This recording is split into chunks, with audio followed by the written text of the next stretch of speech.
have a forum, so we're going to open the Rules and Legislative Committee. In prayer, John Carney, please. Almighty God, we thank you for the privilege of living in a country that is free, and we ask you that you would bless this meeting tonight, that the discussions would be enlightening, that the decisions would be right, and that you would guide all those who participate in the service of this community. All these things, Lord, we ask in your holy and almighty name. Amen. Amen. Okay, roll call. I think Commissioner Boutwell is on his way. According to Commissioner Vick, he's got some traffic. He'll be here hopefully any minute. Yes, sir. And I imagine that I understand that traffic. be here as well, because he can get traffic this time, even here in Shelbyville. But there's three of us present. There's two absent at this moment. Okay, approve the agenda, and then minutes approve. I'll move to approve, Mr. Chairman. Second. And there's a second. All in favor say aye. Aye. All opposed. Okay. Public comment period. I didn't see anybody. No one had signed up. I thought we might have a speaker, but not here. So not being none, we'll go on to the next item is considerations and recommendations. The consideration of placing the January 13th, 2026 commission minutes on the February 10th, 2026 commission meeting. I make a motion that we place those on the meeting without a recommendation. Second. Any questions? All in favor say aye. Aye. All opposed? The next item is consideration of placing the notary applicants on the February 10th, 2026 County Commission agenda as Clerk Donna Thomas. Motion to approve. Second. All in favor say aye. Aye. All opposed? Okay, approval of reports. So we've got the first one is a veterans report. I believe they were 47 visits in December, and there were 58 veterans that were transported to the VA hospitals, and Director Ben Ely. There's nothing to add about the report. I do want to say something kind of what we do on a daily basis is we help the veterans navigate the VA process and file all kinds of claims for them and their families. A lot of this have to do with the benefits administration of the VA, which deals with money. And so far, the new database that we've gotten, it kind of collects some of the money information. From July 1st until now, the claims that have been approved, there's been over $300,000 coming back to veterans in Bedford County. Good. Great. So, Okay, anybody have any questions for the Director, Veterans Affairs? Thank you, sir. We appreciate your service. Okay, there's most to approve, and we might need to approve the other one. I thought I read in the minutes where you couldn't see that we approved the veterans report, and I meant to ask Commissioner Vick, you normally catch me if I don't ask for a vote, but in case we don't, I think we need to, I'm sure she's looked at the tape, but I couldn't remember not approving last month's veterans report, but if you can put in a motion to approve it and tonight's, it'd probably be safer. Mr. Chairman, I would move to approve tonight's veterans report and last month's veterans report. Goes with it. Okay, is there a second? Okay, is any other questions concerning that? Being none, is all in favor say aye. Aye. All opposed? Okay, the next is the clinic report. Is for our own information only. In the medical report, there were 70 patients that were seen in December, and there were 70 that were seen in the dental report as well. Again, Rita Lusk was singing praises for the dentist, Dr. Foster and Dr. Gray, and all the good work and the contributions they have for the dental part of the service that we're providing. So I do want to mention those two doctors as well. because she mentioned them in the report as well. Does anyone have any questions, comments? They do provide a very valuable service to everyone in the community. And then we'll go on, the next one is the Ag Center report. Commissioner. Finally got to meet. I don't know if Okay. anything is old, but anyway, one thing we did need to talk about a little bit, Commissioner Dick and I were aware of this as well.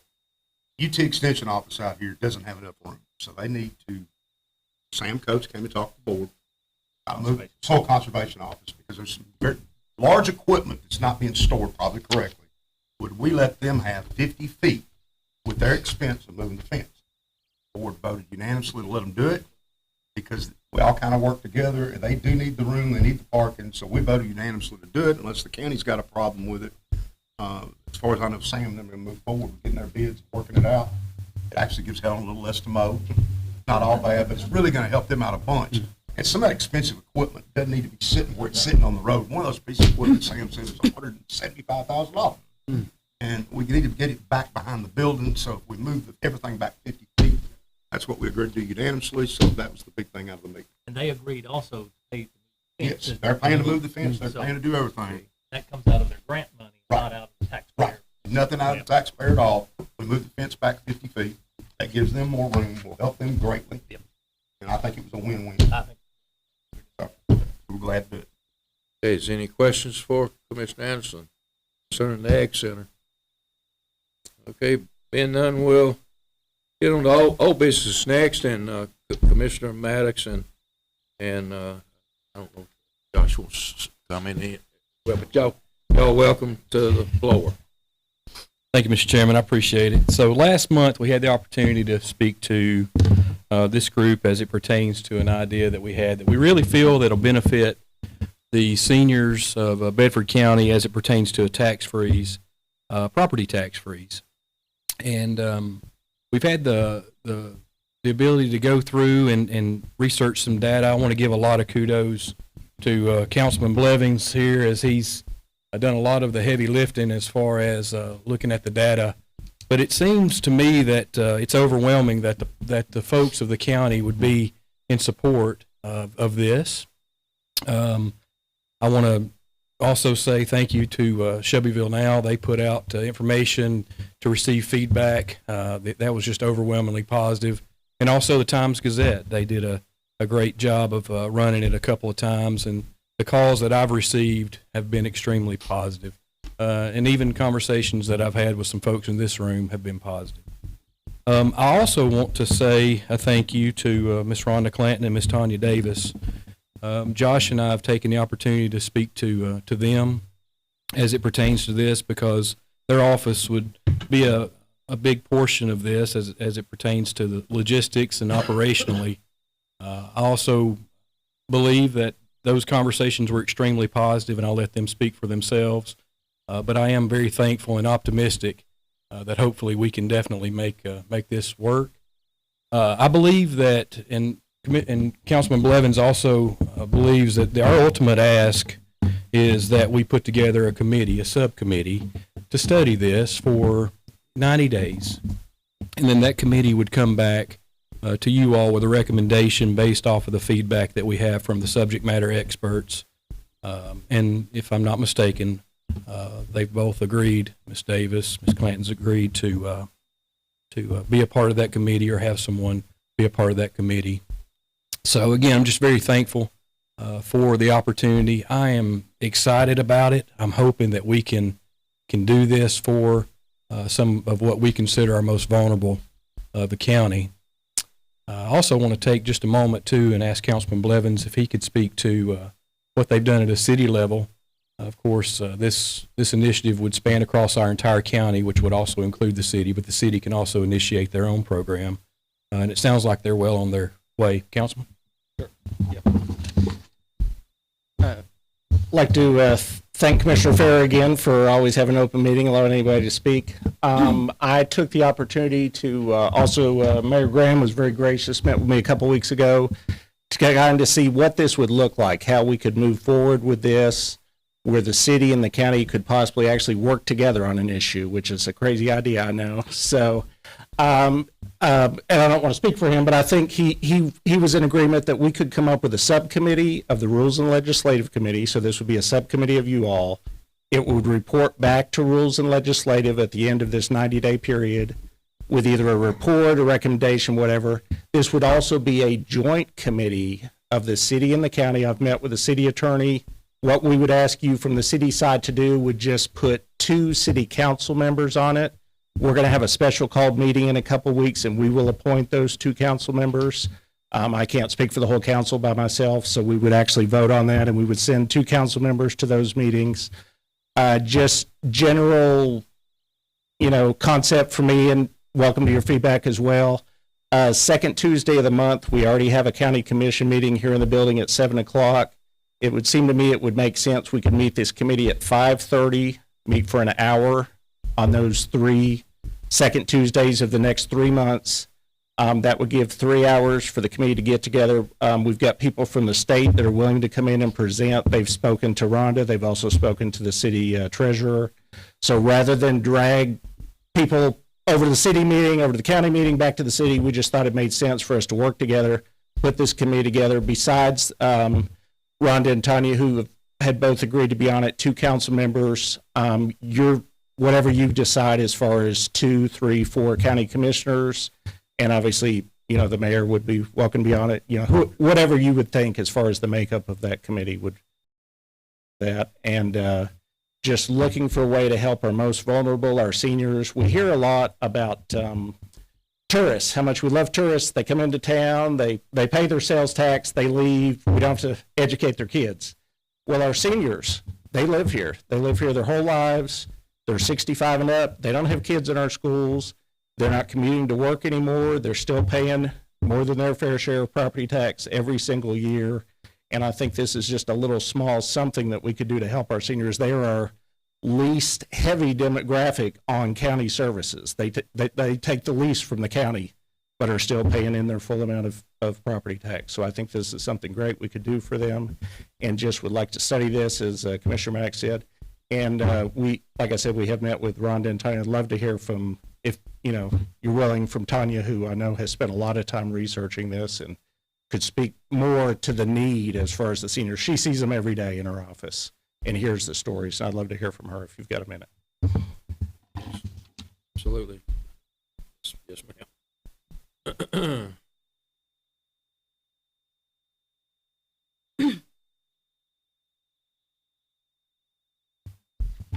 Thank you for this opportunity to stand here, because this program that we're speaking of is very dear to my heart.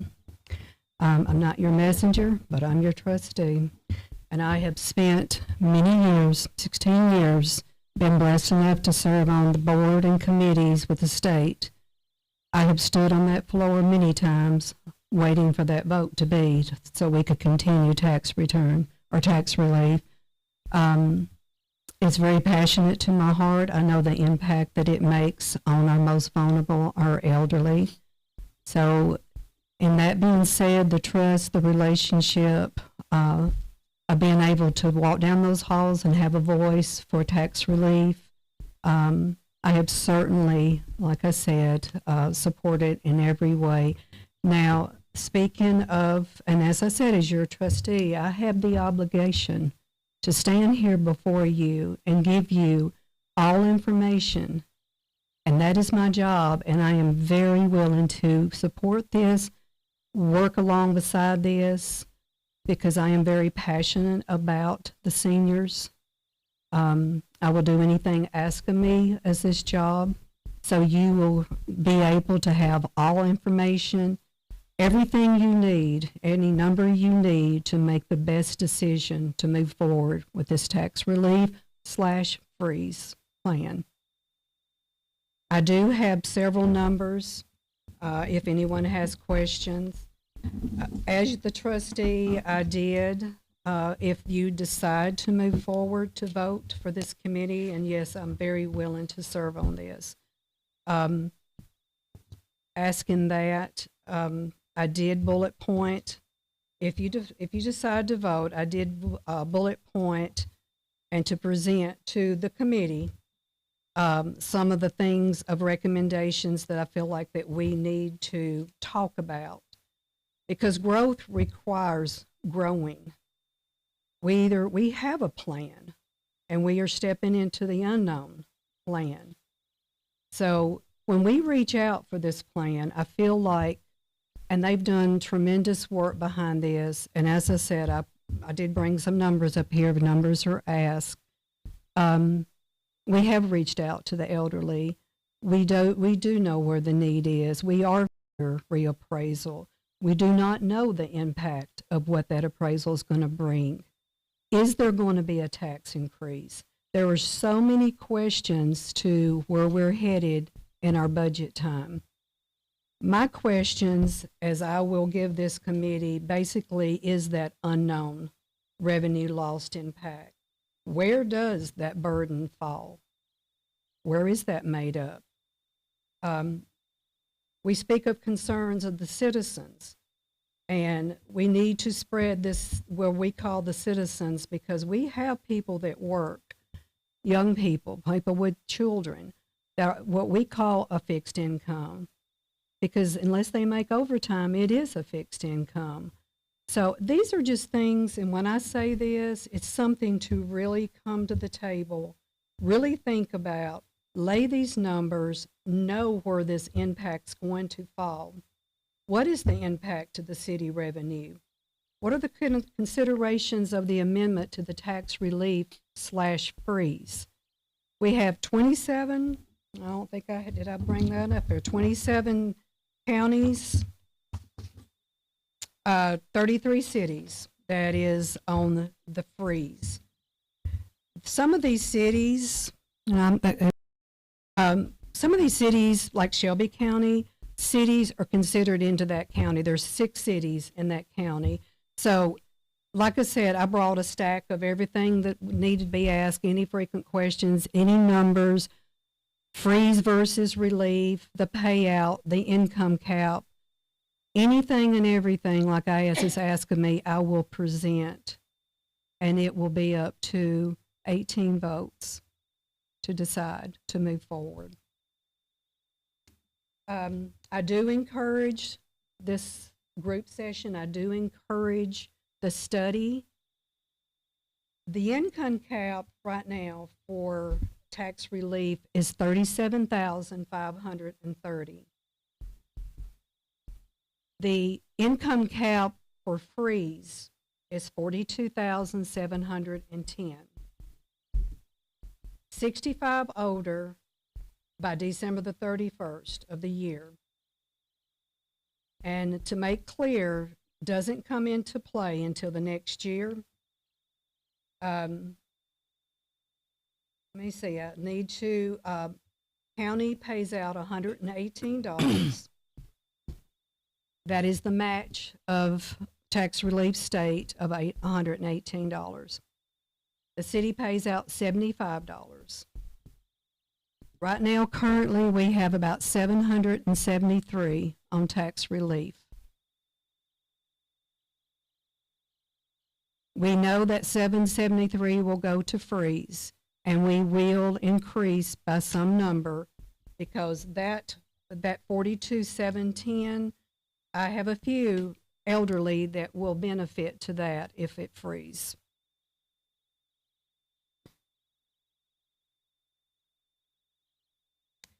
I realize that this will lessen the burden of our raising property tax, and I do respectfully ask that this study move forward and look at the numbers and see how all it falls and what can benefit. We're talking about the most vulnerable, so we need to stay focused to know what is the best plan for the elderly. Do I have any questions? I have one. When we say tax freeze and we act like maybe that it's costing us money when I'm freezing something, I don't see where it's costing, but you can explain it to me. You're not going to get an increase later, but I'm not cutting anything with a freeze. It's just frozen. That's correct. So when we're saying revenue lost on a freeze, I get a little scared. It's been a crazy busy day. what I feel when we talk about cost is the cost of administrative. It's going to be a cost of increase of employees. But once Or it's is- frozen, for example, and I asked Rhonda this in private, but once it's frozen, whatever the cost was in 1 year, once it's frozen, that cost is kind of over with, isn't it? Okay, I'll use an example of the county went 10 years without a tax increase. So once we freeze the tax rate or the tax payment assessment, I'm correct, assessment goes along in the freeze with taxes, correct. It does not go into effect unless there's a tax increase. Now, we went 10 years without a tax increase, so we've been paying out additional employees for 10 years, and it would not have benefited them at all. That's where I'm speaking of the cost. So there's 773 people that are on tax relief right now. So of that 773, how many do you anticipate will qualify at the 42,710 over the 37,530 amount? Just ballpark. Grade is 200, less, I think 200 is a fair, not a true, but a fair. 150 to 250 would be Yes. range. And if they are on tax relief, do they also qualify for the tax freeze? Yes. Okay, so they're receiving, And they do annually have to reapply. Yep. Yes. But with the freeze, you would not have to annually reapply, would you? Yes. Property change stamps, you do? Okay. Yes. Because your income might Because your change. income might change, yeah. Yes, ma'am. I saw on the news where they were talking about the state that the fund after this year was going to be low for the tax relief. Yeah, You're So, running out of money. they're running out of money for the tax relief after this year. So, It's true. do we see that might come to an end after this year?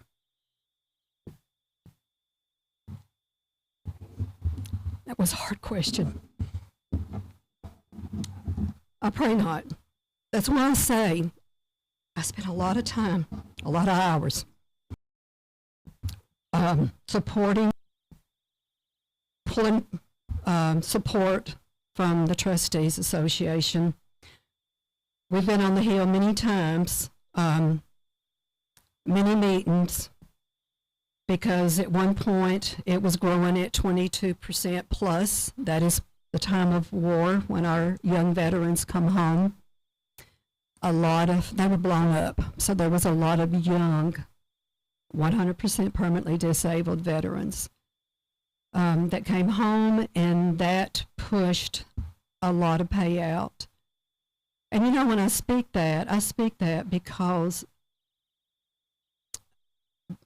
they sacrificed it all. Mm-hmm. Their life, their bodies. And you can tell how passionate I am for this program because it does affect our veterans. And of course, we're speaking on our most vulnerable, our elderly. But it's the disabled along with the veteran spouse. Yes, ma'am. It's growing. We have 100 new veterans now on the program, new this year. It is 1 million over that we did not have last year, with a lot of phone calls and our own legislative, our senator or Congress, they have really stepped up. The comptroller has assured us that we will move forward this year. But it is true. There is a lot of growth, and we need more money to continue the program. I do want to bring clarity to something. I know that I've had and the reason, and I have printed out something for just, however the vote goes, some bullet points that I'd really like this committee to really focus on this study. And then from that, I will provide any numbers, any comparison. I will give you all 95 states, whether they have a special interest or whatever they have, well tax, anything that plays into revenue. But what I was going to tell you, the mayor's in the house. Where'd he come from? I do want to say, and I will stop, that I just want to say, I went back 16 years.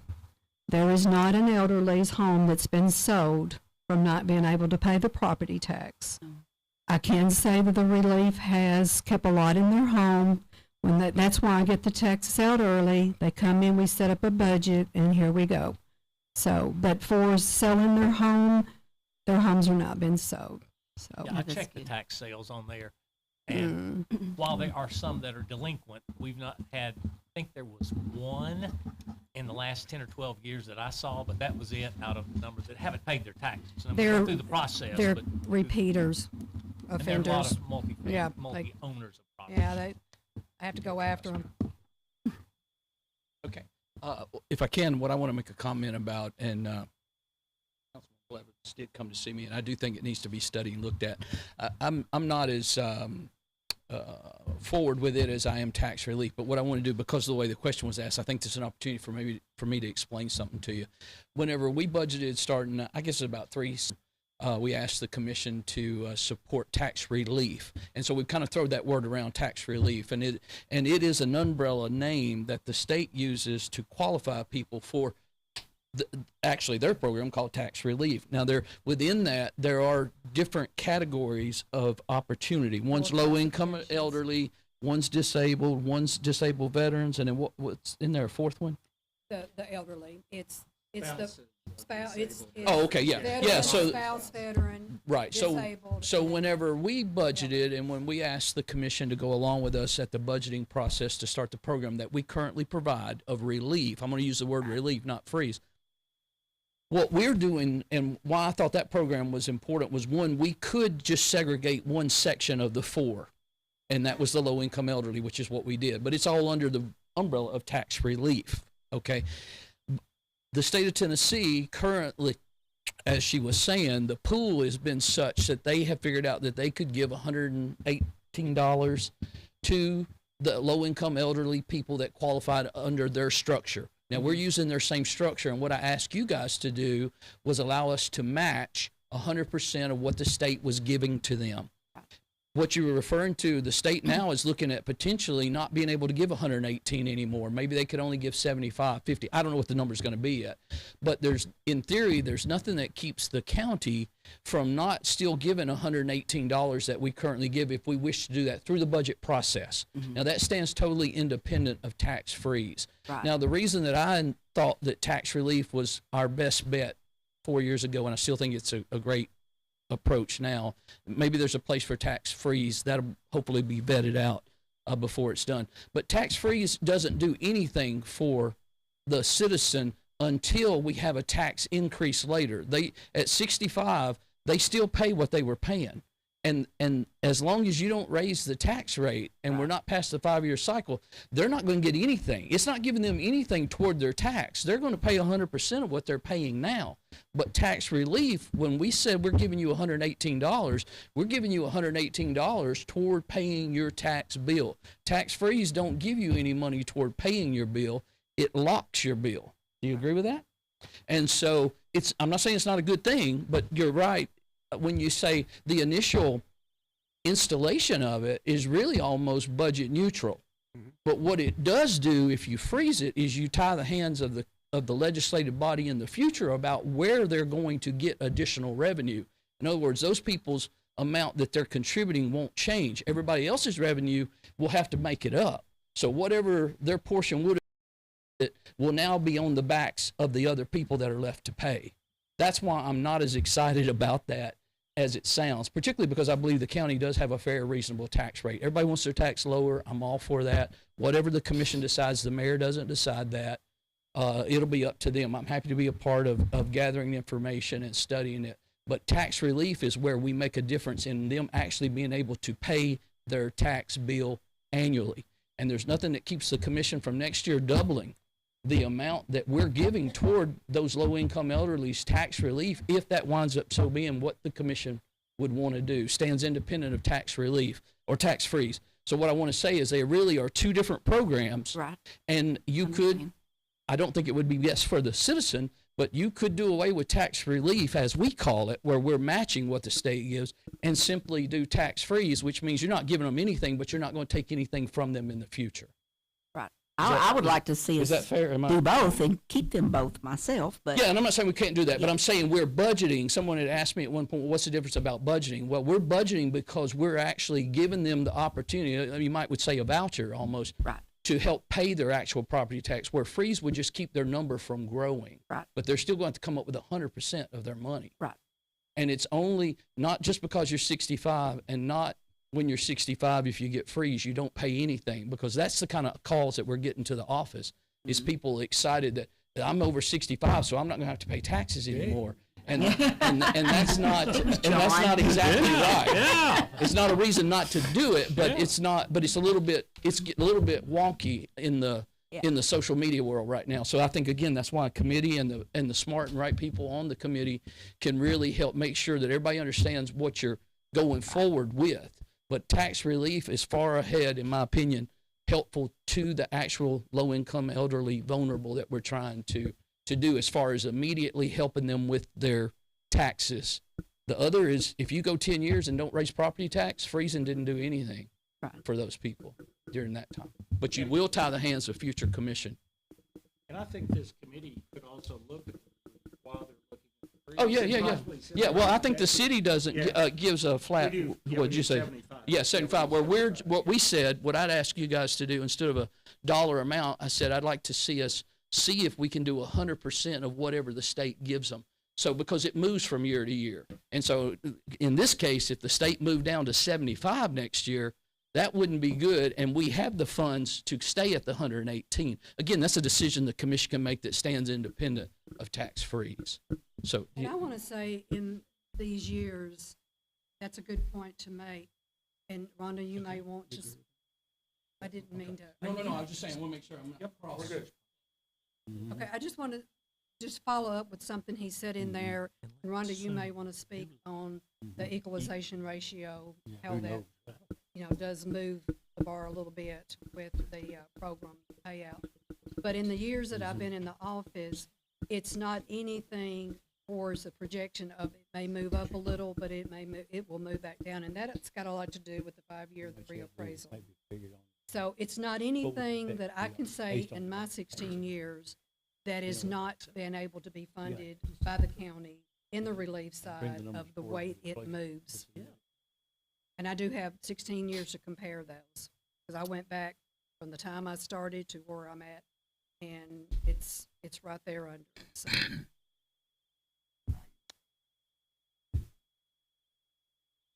Do you have any more questions for me or the mayor? And I want to thank these gentlemen, because they do have put it out there. But I do have a lot of elderly coming up and saying, and they think it's right now, current today is, well, I don't have to pay any taxes. You have froze me, and I'm like, well, it's being discussed, but it's not a freeze yet. You're still going to have to pay taxes. Yeah, taxes don't go away. And they just think that when it freezes, it just goes away, but it doesn't go away. It still happens. They're elderly and there is dementia, so I have a problem with it myself.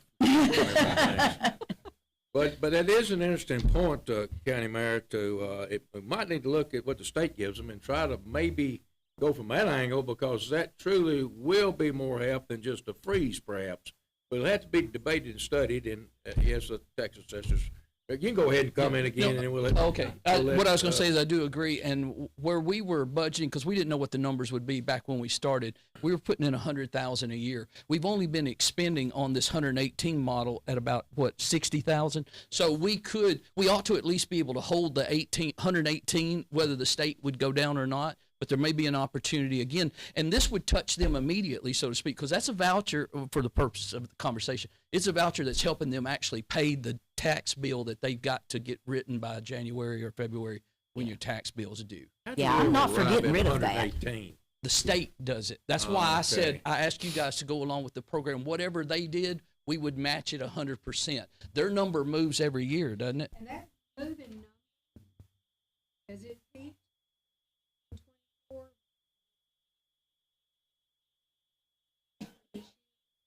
Even with the years,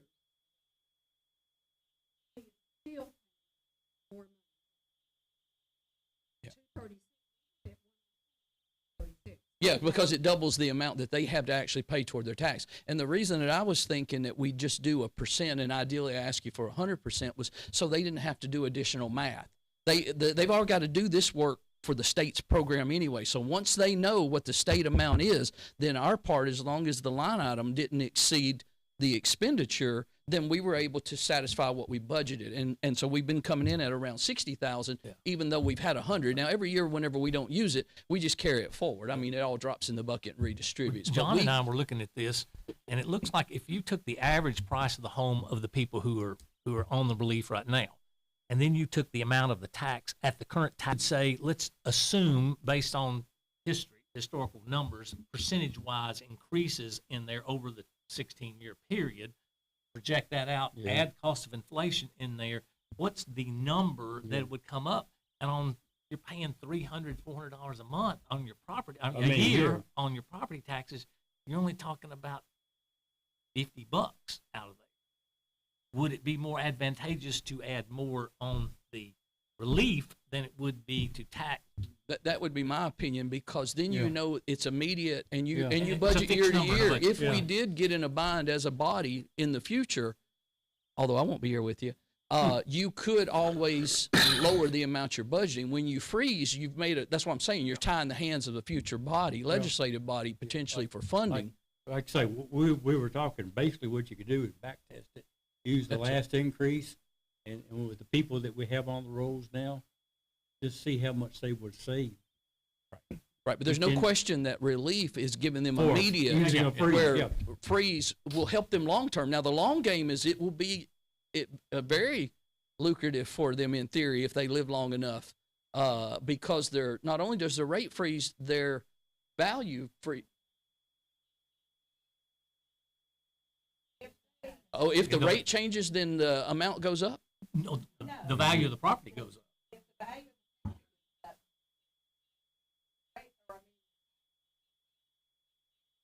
Yeah, but off of that assessed value at the time. So, As far as so for let's the- just say what you're saying. Let's say right now I pay $1,000 a year on my property. And 20 years from now, my property's increased 3 times its value and tax rate's gone up a bunch. I'm still gonna be paying $1,000. Yes. Yeah. Yes. Right. at the time. Frozen. Now, if you add on, I'm not gonna do that. it's gonna be, your taxes are gonna go up Yeah, when you're frozen. I'm gonna move in your house, not my house. And the committee can certainly put together all kinds of scenarios to look at it and reverse the math to figure that out. Yeah, Putnam County did this, same committee in Putnam County. That's part of what they brought. They picked a couple individuals, brought real numbers. You can see a real person. Yeah, I wouldn't affect them. Potential savings. Yeah, yeah. Yeah, that's, Whether you're better off. They actually went up on the and showed. and you know what the freeze is basically, if you had a tax, if we were to ever have one nasty thing again, we would know the impact, a rough idea of what the impact. And that's the thing. I want people to understand that even though it's frozen, if you add anything to that property, and of course, if you take something down, it'll go down. But it's the calculation for it is not dollar for dollar on the appraised value. It's a percentage that those taxes would go up. And on the tax relief side, the ratio hits the tax relief just like it does the personal property and the Office of State Assessed Properties. So the only time they're getting 100% from the state is the first 2 years out of the gate with reappraisal. After that, if there's a ratio, they're deducting on that side that ratio too, and it's taken what they would get from the state down. So if John's example, if the house is worth $60,000 appraised today and the rate is 236, and tomorrow a new appraisal comes in, our 5 years, and it's worth 100,000, the rate's still frozen at 236, but they're still paying more taxes, the total amount. The rate's still the same? It's the tax amount tax amount. that they Tax pay. amount. So It's if I'm the paying tax 1,000, amount. if I'm paying 1,000 now and I'm frozen, no matter how valuable my house becomes, You're still paying I'm 1,000. still paying 1,000. Unless you change. Yeah, well, I'm not gonna do that. Yeah. But when they hear frozen, they think it's never going to change. Yeah. And if they forget to do it, it goes up to the value that it should be at, and everything starts all over again. It's not forgiven. It's not, you miss it, you're out of the Well, can program. I sell that house to another senior? But there's no It can be rollback. frozen at 1,000. And on my side of it, the cost is we would be having to review whether it's in the field or in the office, those 1,000 or 900 parcels every year. Okay, well, what is our ask we have? What is our ask of this Yeah. committee? Our ask is for a subcommittee of the Rules and Legislative Committee, which I spoke with the mayor. This doesn't need to go up to the commission for that because it'll be a subcommittee of you. They'll review this for 90 days and come back to you with either a report or a recommendation. And then I would ask you to help us pick the members of the committee from the county side of it. Make a motion, we do that. Yeah, I'll second. And how? Yeah, so who wants to volunteer? Who's in charge? Yeah, well, I'm Who wants saying to we volunteer? need to have a then. process or procedure. I don't here. mind being on the committee. I think Commissioner Vick should be. How on many, it. how many you gonna put on there? You got the I would numbers. say 2 to 4 commissioners would probably be a. 2 councilmen, 2 commissioners, both mayors. Yeah, we were asking for you to ask for. Well, 2 Mr. councilmen. Graham probably didn't appreciate that, but both mayors, Mayor Carroll and both mayors would be okay? You will know. Okay. Yeah. Yeah. And Commissioner Epperson has said that she will She'll be chair one up, of the- Be a commissioner on the committee. I'll be a you're the point commissioner. person. You're the point person to put this together. Yeah, somebody from your committee. I think Clearly, Eric needs Maddox to should be be on there. the chairman. Whoever. I'll be, Commissioner Maddox should be on there, because obviously Yeah. he's done all this work. There you go. There you Okay, go, we and got I'll- you 2 and right then there. Tanya and, Tanya, Rhonda, and both mayors, and y'all come up with 2 on your end? yeah, we'll present that back. And are that you good? agreeable to the 5:30 on the second That's a good Tuesday time. as far as the Yeah, I meeting's think that's concerned? great. So we've got now, the motion is to do this committee. Yeah. To appoint Commissioner Epperson and Commissioner Maddox as the representatives on this committee from the county, and the county mayor, and the city mayor, and then you will provide 2 We'll provide city 2 members. council Is that a proper And motion? Tanya and Rhonda. And Tanya and Rhonda. Tanya The trustee and the property. Yes. Yeah, that's good. Everybody okay with that? Yeah. Yep. Yeah. And that's our, Meet in here, Right here. 5:30. Well, this will be live streamed. No, No, subcommittee, no, it's not gonna be. I've got one comment before we take a vote on that. I have a motion and a second, but we got 2 other committees here that I don't know if we've had any input from law enforcement or courthouse and property.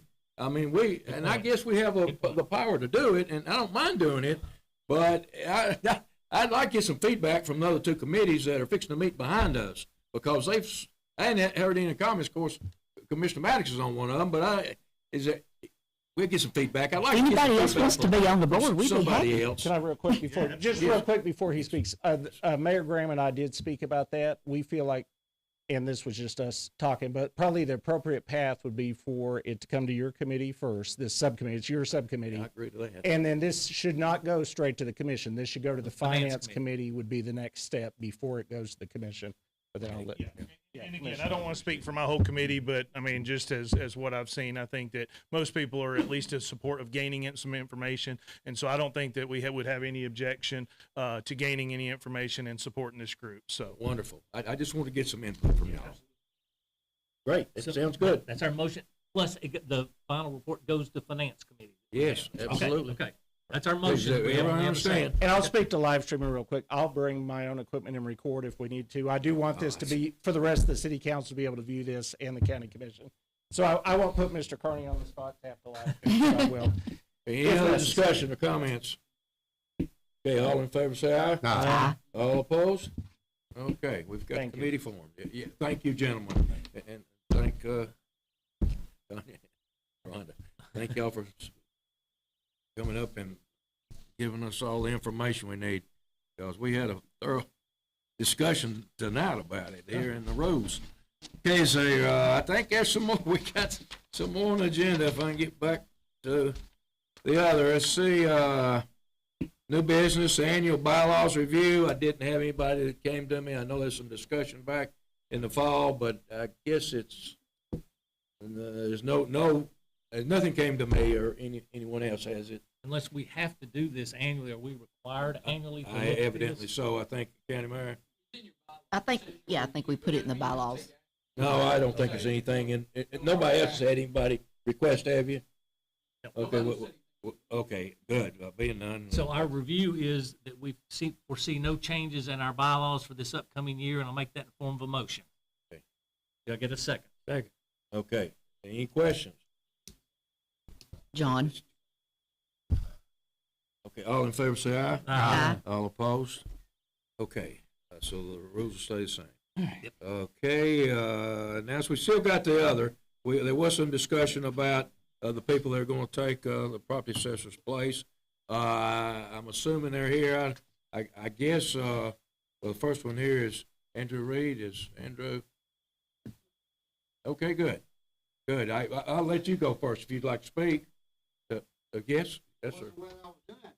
Oh, no, well, she said we could, so if you're here, we're gonna go. Who's ever here, she gave us permission. Let me just go ahead and tell you what I'd like to say. Yes, sir, anything you'd like to comment or say? All right. Well, good evening. As many of you know, my name is Drew Reed. I have been married to my wife Molly for 26 years and have 3 children. My position in Rhonda's office is in cadastral mapping and GIS with some data management. I also serve on the board of the Bedford County Republican Party. I started with the county in 2016 in planning and 911 center doing GIS and addressing in a joint position, and then moved to the assessor's office in 2019. My first role was the position of field appraisal and operations, which I held until 2021. My reasoning for taking that position was to learn that side of our office and see what all is involved and goes into picking up and the valuation of residential and commercial property structures, along with other improvements, and how to get those changes onto the tax roll. I knew when I came here it would be for long term, and I wanted to become a valuable member of her team. From the field, I went back to GIS, and when the time came and Connie Cook retired, I already had a GIS IT background and gladly stepped back into that role. And after learning the process and workflow of the office for that position, I just continued to work and to find other ways.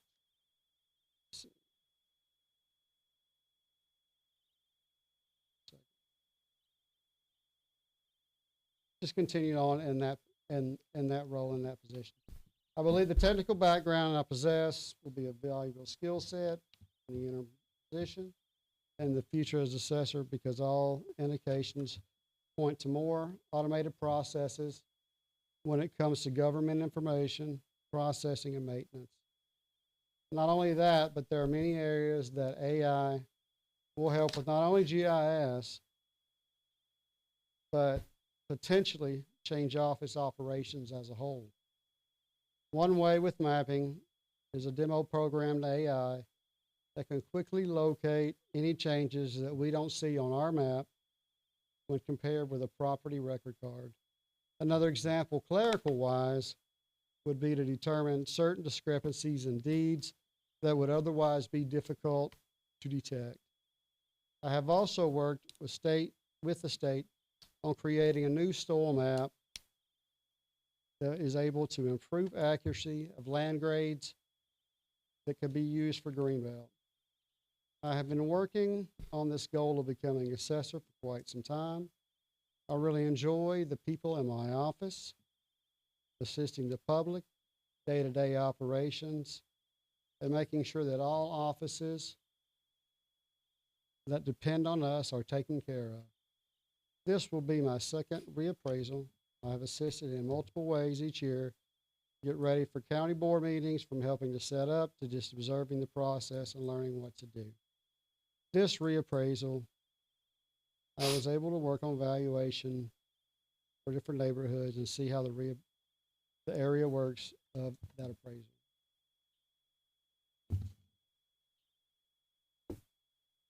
It all goes hand in hand with GIS data and mapping layers on differing sales years.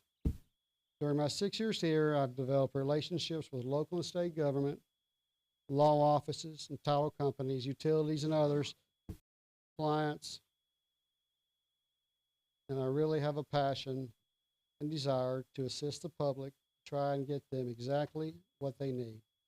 And as you all know, this next 6 months is a very pivotal time with an interim assessor, with reappraisal, possible change in the duration of reappraisal, whether to index and decouple field review, and the issues, just like we spoke about just a minute ago, of tax. Any of these, in my opinion, is a major undertaking for an assessor, let alone an interim. I am confident that I, along with the great team of longtime employees, can get through this transitional period with the help of the Comptroller's Office and the DPA. Thank you, sir. Sir, I have a question for you real quick. Are you planning on running for this position? Yes. Okay, you are planning on running. Sure That's what I am. want to know. Thank you. Hey, Who else? Was there another? yeah, I got two more. okay. Hey, who, Emily? Yes, Emily. Good evening. My name is Emily Hodges. I currently work in the property assessor's office. I've been there for 6 years. I'm a field appraiser at the current time. When I started in personal property, so I've kind of learned that side of the property assessor's office. Being a field appraiser, we go out every day. I have a gentleman that I go out with. There's 2 of us. And we do all the appraisals for the county over a 5-year period. During that 5-year period, we touch every single property in Bedford County. We have quarterly reviews that we do. That means that we have about 6,000 parcels per quarter that have to be looked at. And whenever I say 6,000 parcels, that means everything that's sticking up out of the ground on that parcel, we either have to measure or confirm that against the tax records that we have to make sure that it's still there.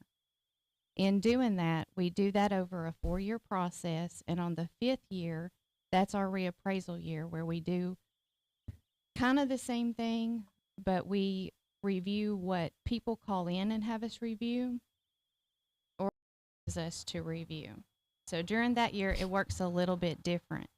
Over that 5-year process, we also have to pick up all the new construction, which is residential or commercial, and we do review when people call in and have questions about their tax bills or tax card. We'll go out and look at those as well. So it's a process. It's a very big process. It's a very big job. With that being said, it's made my interest grow more and more every day to want to be your next property assessor. So I am going to run in the upcoming election. I do have experience in county government. I've worked in county government since high school. I've worked at the Bedford County Health Department as a public health office assistant. I've worked at the 911 Communication Center as a 911 dispatcher, and I've worked for the Bedford County School System as a secretary, and I worked in the HR department at the Board of Education. So I am a single mom. I have a 16-year-old daughter. This opportunity has come up. It's an opportunity that I have jumped on wholeheartedly. It's an opportunity that I am embracing because I am learning so much about public service, about our community, about our veterans. It's just wholeheartedly dear to my heart. I'm a public servant at heart. So I ask, I would love the appointment. I know Rhonda's days are limited, but I'm excited, very excited. And like Commissioner Anderson said, you're going to be a candidate in office. Yes, sir. And you're asking for the interim appointment as well. Yes, sir. Any other questions? Okay, thank you. Thank you. Okay, we've got a third one? Yep. Paige, please. Good evening. My name is Paige Beach. I am Rhonda's Chief Deputy Assessor. Come next month, I'll be with her 12 years. And I take care of all the daily functions in the office when she's gone.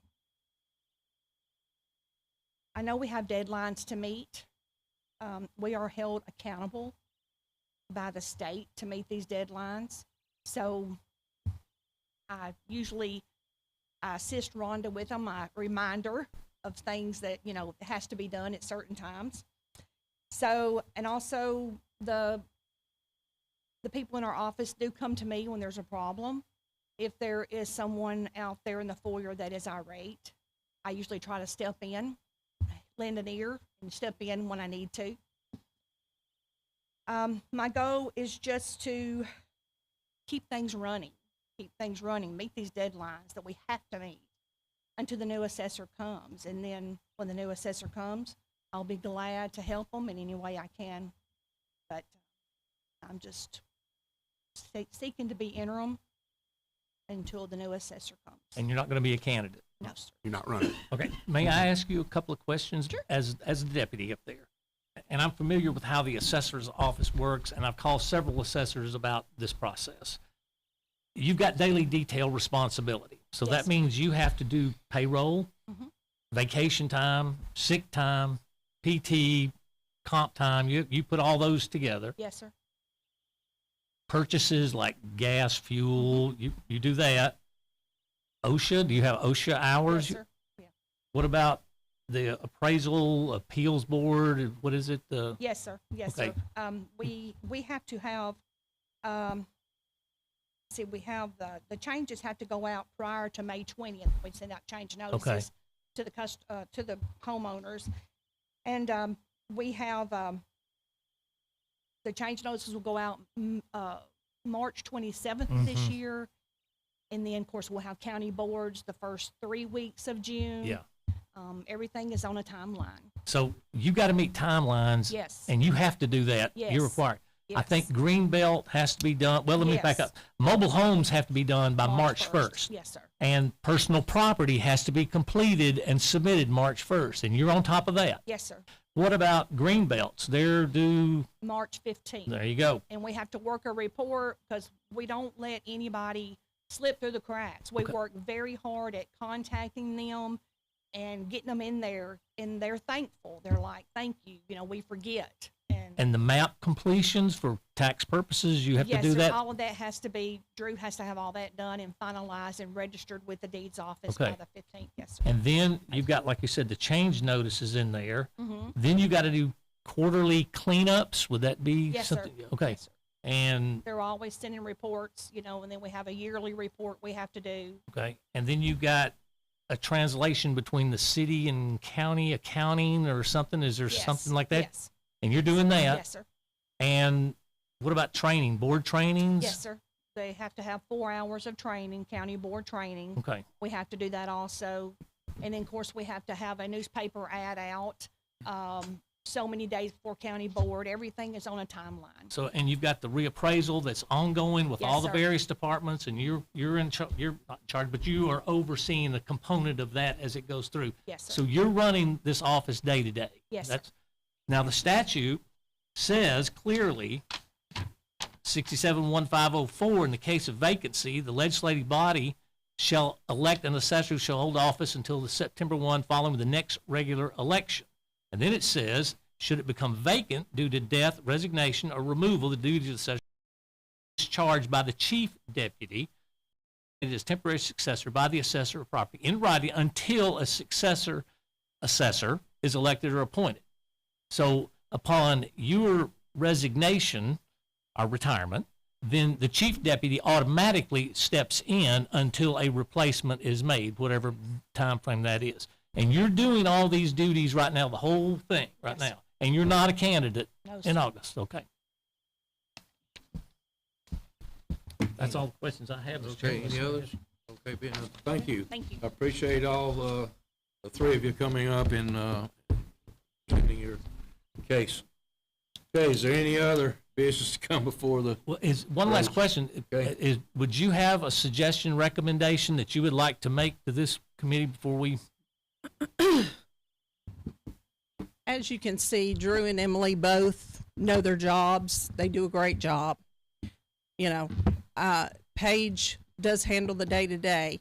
Paige is who I'm asking for to take my place for that 6 months to keep everything running smoothly, because the dates and deadlines are there for a reason, and the comptroller is going to make sure those are done. So I can't afford for the county to put them in a position to miss something.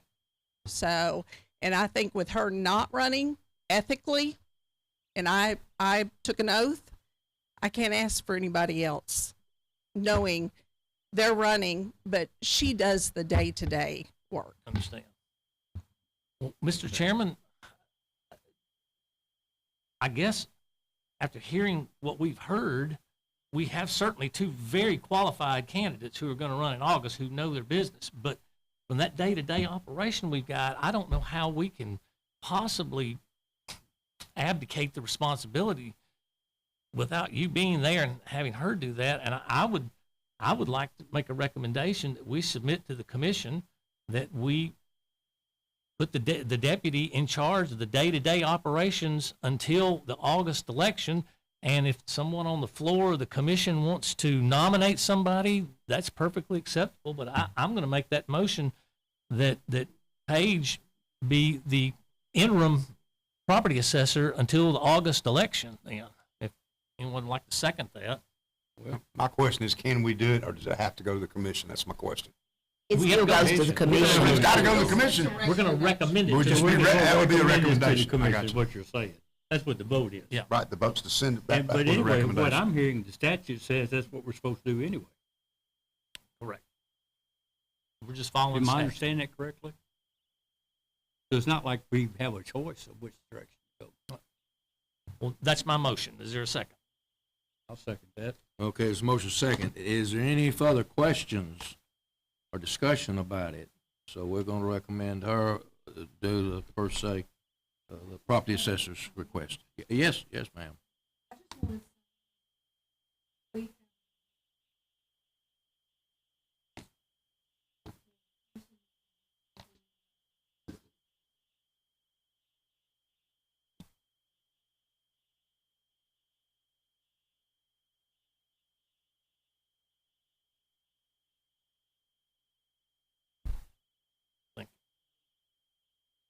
Any other questions or comments? Yes. Yes, if there's some question about the procedure, it would need to be discussed. I'm tracking with you, but I wonder if his motion should be that would be the recommendation for the commission in the March meeting, where nominations can come from the floor, because it can't be. Right, we it went can't through. The be county until- attorney says that the rule, the law, the TCA code says it's at the first meeting after the vacancy, and she's there till. So if you would just, I think it would just clean it up to Yes, say that would the be the March meeting. recommendation going to the commission in the March meeting. Again, nominations would come from the floor. Exactly. And however many nominations there are, they've got to get 10 votes. Right. And the bylaws rules state that if you have more than 2 and nobody gets 10, the one with the least drops. I mean, this is already outlined in your bylaws. Yeah. Okay. And I'll make that amendment for the March meeting. Does the second agree? Do you agree? Yep. Okay, is there any other questions, discussion? Okay, all in favor say aye. Aye. All opposed? Okay, any announcements? Wow. None. Okay, well, is there a motion to adjourn? Move to adjourn. Okay, so moved. Phew, sorry. That was awful. Law enforcement.